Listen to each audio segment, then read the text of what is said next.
नमस्कार, मैं नागबनी और आप देख रहे हैं गुड्डा न्यूज़। इस वक्त हम खड़े हैं एक बेहद ख़ास शख्सियत के साथ जिसका नाम प्रमोद हेम्ब्रम है। प्रमोद हेम्ब्रम झारखंड प्रदेश गोड्डा जिला राजमहल परियोजना क्षेत्र से ताल्लुक़ है इनका। और आज अभी थोड़े ही देर पहले इसी भवन में एक प्रेस कॉन्फ्रेंस आयोजित किया गया था। प्रेस कॉन्फ्रेंस बेहद विशेष था और यह विषय अभी जो तत्काल जो अभी पूरे देश में कोयले की स्कार्सिटी को लेकर के जो चर्चाएं चल रही है, तमाम न्यूज़ चैनलों पर जो खबरें दिखाई जा रही है, उसी विषय को लेकर आज यहाँ पर इन्होंने प्रेस कॉन्फ्रेंस आयोजित किया था। बहुत लंबी बातचीत हुई और अभी हम सीधी बातचीत इनसे करेंगे और जानने की कोशिश करेंगे कि आज आखिर प्रेस कॉन्फ्रेंस के माध्यम से ये सरकार और प्रशासन को क्या कुछ मैसेज जो है, एक बड़ा मैसेज देने की कोशिश कर रहे हैं। तो हम बात करेंगे इनसे। प्रमोद जी, सबसे पहले आपका स्वागत है। चलिए, धन्यवाद। आज जो प्रेस कॉन्फ्रेंस आयोजित किया गया था, मूल विषय क्या है आखिर इसका? आज जो प्रेस कॉन्फ्रेंस हमारे द्वारा जो आयोजित किया गया था, इसका मूल विषय था जो अभी जो हम लोग देख रहे थे, मीडिया वगैरह में देख रहे हैं, 4-5 दिन से चल रहा है, या पेपर वगैरह में, कि कोल इंडिया में कोयला का क्राइसिस हो गया, जिस कारण पावर का स्कार्सिटी होने लगेगा और आने वाला टाइम में ऐसा स्थिति होगा कि भारत ब्लैक में जाने का संभावना। तो उसी लेकर के हम लोग को, जब इसमें हम लोग भी गौर से अध्ययन किए, तो हम लोग जब अध्ययन किए तो हम लोग को पता चला, मतलब एहसास होने लगा अपना, कहीं ना कहीं इसमें कुछ बेहद ही गंभीर, मतलब षड्यंत्र ऐसा कुछ लगा। क्योंकि आज ये अचानक से होना सोचने वाली बात है थोड़ा सा। क्योंकि आप देख लीजिए, जैसे राजमहल से हम ताल्लुक़ रखते हैं, हम यहाँ लाल मटिया जो अंतर्गत जो माइंस है, तो यहाँ आप देखिए, यहाँ आज बोला जा रहा है कि ज़मीन का स्कार्सिटी में माइंस का स्थिति बहुत ही पुअर है। और सही में ज़मीन तो आज के डेट में अभी राजमहल परियोजना के पास है नहीं। लोग ज़मीन देने के लिए आनाकानी कर रहे हैं, ज़मीन नहीं दे रहे हैं। लेकिन आज ये स्थिति आज अचानक नहीं उत्पन्न हुआ है। ज़मीन नहीं देने या देने के बाद ये कई सालों से ज़मीन नहीं देना या देना, ये मामला चलते आ रही है। लेकिन कैन पेन करके फिर भी ईसीएल मैनेजमेंट किसी प्रकार ज़मीन अधिग्रहण करते हुए आज तक यहाँ तक ठेल के ले गया। लेकिन बात है कि ये ठेला ठेली से कब तक, आखिर खदान को चला रहे तो कब तक ठेला ठेली से? आखिर वो ज़मीन जो आज रैयत नहीं देना चाह रहे हैं, आखिर क्यों नहीं देना चाह रहे हैं? आज उसी का लेकिन आज क्राइसिस हो गया। मतलब अगर सही में, अगर जो सरकार जो बोल रही है कि सही में क्राइसिस हो गया, अगर हम उसको सही मानते हैं, तो ये आखिर स्थिति को उत्पन्न किसने कराया? ये सिचुएशन, जो क्राइसिस का जो सिचुएशन हुआ है, ये किसने कराया? कौन इसका जिम्मेदार है? अचानक का तो बात नहीं है। तो कहीं ना कहीं ये बहुत ऐसा लगता है, जिस तरह से मैनेजमेंट का शुरू से, या हमारे जो सरकार है, केंद्र सरकार, राज्य सरकार, जो भी हो, जिस तरह का उन लोग का एक्टिविटी है खदान के प्रति, जो उन लोग का एक्टिविटी, उससे ऐसा लगता है कि कहीं ना कहीं ये गेम प्लान है। पूर्व से ये प्लानिंग किया गया था कि ऐसा सिचुएशन पैदा कराना है, और कल दिन ये पब्लिक में ये मैसेज जाना चाहिए कि नहीं भैया, आप ईसीएल का स्थिति बहुत ख़राब हो गया है, ईसीएल द्वारा ये नहीं चल सकता है, इसलिए इसको निजीकरण किया जाए। मतलब कहीं ना कहीं साजिश जो है वो निजीकरण का है। इसलिए मैं बोल रहा हूँ, क्योंकि अभी भी आप देख लीजिए, कोल इंडिया का एक हिस्सा है आपका CMPDI, उसका 10% हिस्सा जो शेयर है उसको बेच दिया गया है।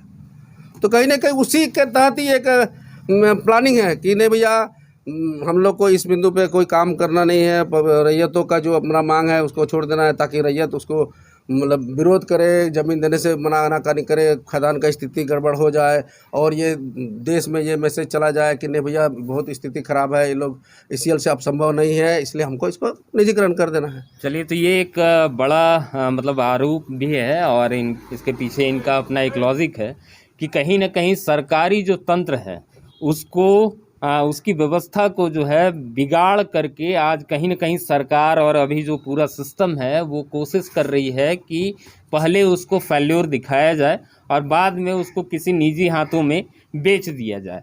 और लगातार इस तरह की संभावनाएं, स्थितियां बनती भी दिख रही है अभी भारत में कि कई सारी जो सरकारी संस्थान थी उसको अभी प्राइवेट हाथों में बेचा जा रहा है। और उसी बात को लेकर के आज यहाँ पर इनके द्वारा एक प्रेस कॉन्फ्रेंस आयोजित किया गया था। ये एक विशेष संगठन से ताल्लुक़ रखते हैं जिसका नाम C2 है, जो कि मज़दूरों के हक हकूक़त की बात करता है। आगे ये क्या कुछ कहना चाह रहे हैं और इस पूरे षड्यंत्र, इसको ये एक पूरा षड्यंत्र भी बता रहे हैं, तो इसके लिए जिम्मेदार कौन है, इससे इस विषय को लेकर के भी इनसे हम बातचीत करेंगे। प्रमोद जी, ये बताइए, तो पूरा जो हालात है जो बता रहे हैं आप कि मतलब सेंट्रल गवर्नमेंट, स्टेट गवर्नमेंट, स्थानीय जनप्रतिनिधि सब मिल करके ही कर रहे हैं, तो मूलतः इसके लिए जिम्मेदार आप किसको मानते हैं?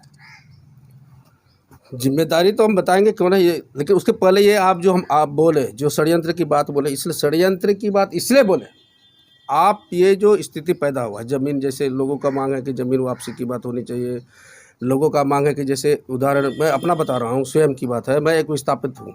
सबसे प्रथम विस्थापित राजमहल परियोजना से हुआ है वो बड़ा सिमरा, जो कि 1993 में। आज तक हमें उस ज़मीन का पर्चा उपलब्ध नहीं कराया जहाँ हमें बसाया गया है, और जहाँ हमारा जो लैंड चला गया है उससे भी बेदखल कर दिया गया। तो अगर एनआरसी होता है, जो सरकार के केंद्र सरकार जो बोला जा रहा है कि एनआरसी होगा या ऐसा कुछ होता है, तो उस समय तो मैं रिफ्यूजी हो जाऊंगा ना। मेरे पास कोई आधार नहीं है ये प्रूव करने के लिए कि मैं यहाँ का हूँ।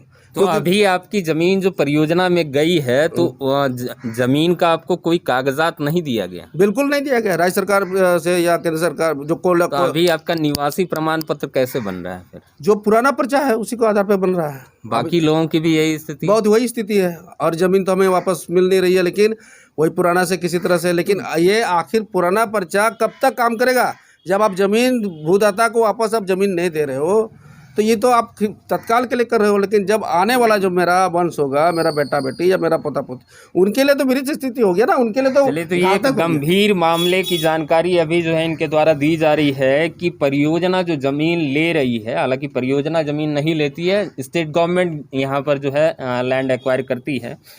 ये जानकारी दे रहे हैं कि यहाँ ईसीएल परियोजना और इस तरह की तमाम जो परियोजनाएं हैं, जो यहाँ ज़मीन यहाँ पे मॉर्गेज किया जा रहा है, लिया जा रहा है भूदाताओं से, उसके बदले उसका पर्चा जो है वो उनसे ले लिया जा रहा है, जिस स्थिति में जो है इनके साथ आने वाले वक्त में निवासी प्रमाण पत्र बनाने में भी इनको परेशानियां आएगी। और ये बता रहे हैं कि आने वाले फ्यूचर में कहीं ना कहीं इनके साथ रिफ्यूजी बन जाने वाली स्थिति बन जाएगी। तो ये एक गंभीर मामला है, और इसी मामले का हवाला देकर के ये कह रहे हैं कि यही वो वजह है कि यहाँ परियोजना को ज़मीन उपलब्ध नहीं हो पा रही। हालांकि इसके अलावे भी तमाम तरह का विषय है, जो विषय हम लोग लगातार यहाँ इस क्षेत्र में देखने सुनने को मिलता है कि लोगों की आपत्ति अलग अलग विषयों को लेकर के आती है। तो अभी आपको क्या लग रहा है, सांगठनिक तौर पर आप लोग क्या कुछ कर पाएंगे, क्या स्थितियाँ हैं? देखिए, हमारा जो C2 के अंतर्गत हमारा जो CMSI हमारा यूनियन है, वो ना सिर्फ कोल वर्कर के लिए बल्कि मजदूरों के लिए, किसानों के लिए और ठेका मजदूरों के लिए, सबके लिए काम करती है। इसलिए हमारा प्राथमिकता, हम क्योंकि आज हम एम्प्लॉय भी है, हम कोल वर्कर भी है, हमारा इच्छा है या हमारा भी कर्तव्य है कि इस माइंस को ज़िंदा रखें। लेकिन माइंस को ज़िंदा रखने के लिए जो अड़चनें आ रही है माइंस के लिए, उस अड़चन का कारण क्या है, उस कारणों को सुधारने के कारण को सुधारने के लिए मैं आपके माध्यम से। लेकिन आप जिस तरह का फैक्ट सामने रख रहे हैं मीडिया के सामने, आपको नहीं लगता कि कल दिन परियोजना फिर आपको परेशान करेगी? तो परियोजना को परेशान क्यों करेगी? आपको डर लगता है कि नहीं? किस बात का डर भाई? परियोजना से? परियोजना को बचाने के लिए तो मैं कर रहा हूँ, मैं परियोजना को बचाने के लिए। परियोजना की इतनी बड़ी खामी आप सार्वजनिक कर रहे हैं। जब खामियां, तो आज अगर मैं बीमारी का सटीक मतलब कारण नहीं बताऊंगा तो इलाज कहाँ से होगा? आज स्थिति उत्पन्न होने का कारण तो यही है, टाल मटोल। चलिए, तो प्रमोद जी का कहना है कि ये चाहते हैं कि ये परियोजना चले, और वास्तव में परियोजना पर लगभग 20 से 25 हज़ार परिवार जो है निर्भर भी है। ये हम लोग यहाँ स्थानीय हैं, हम लोग देखते भी हैं, इन चीज़ों को जानते हैं। इनका कहना है कि परियोजना चले, इसके पक्ष में ये हैं, लेकिन ये चाहते हैं कि जो खामियां हैं वो खामियां दूर हों। हालांकि ये जिस तरह के विषयों को सामने कर दे रहे हैं कि जो विषय है, जो खामियां हैं, जो बड़ी खामियां हैं, जैसे अभी इन्होंने बताया कि ज़मीन ली जाती है, लेकिन ज़मीन से संबंधित कागजात जो है वो भूदाताओं से ले ली जाती है और उसका जो है मालिकाना हक ख़त्म हो जाता है। उसके अलावा और भी है कि ज़मीन वापसी की स्थिति नहीं बन पा रही है कि लैंड अगर जो है एक्वायर किया जा रहा है, यहाँ चूँकि नॉन सेलेबल ज़मीन है, ज़मीन जो है एक ख़ास मतलब सालों के लिए अगर परियोजना ले रही है, उसके बाद वापसी की बात जो अभी हाल ही में स्टेट गवर्नमेंट के द्वारा कहा भी गया कि नहीं वापस होगी ज़मीन, लेकिन वो वापसी की स्थिति भी नहीं बन पा रही है। तो अब ऐसे मसलों को उठाने के बाद आगे क्या कुछ स्थितियां बनेगी, आने वाले वक्त में देखना दिलचस्प होगा।